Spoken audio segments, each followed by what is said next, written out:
Bakit daw kapag nagpapagupit ako parang wala man nangyayari? Kaya kayong araw nga, samahan niyo ako kasi papalit ko na tong buhok ko. Nakakapanibago nga kasi parang nag-iba din itsura ko.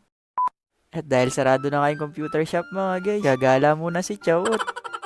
Magpapagupit nga ako ngayon. At yung nire-request nga nung karamihan ay yung bang clean cut, yung short hair, o yung maiksing buhok. Nagbumuka na daw kasi ako multo sa buhok ko ngayon. Chot! Dati maikli lang din talaga yung buhok ko. Nauso din kasi yung gantong hairstyle. Kaya ngayon nga, iibahin na muna natin. Matagal ko na gusto magpagupit na maiksi. Kaso nga lang hindi pa pwede. Kaya ngayong pwede na. Papaikli na natin to mga guys. Yung bang kalahati ba sa noo? Halos 2 taon na nga yung ganito yung hairstyle ko. Kaya di rin ako sigurado kung magiging bagay ba natin yung maliit na buhok. Pero isa lang din yung sigurado ako na kapag nagupitan nga ako na maiksi, magiging presko talaga sa pakiramdam.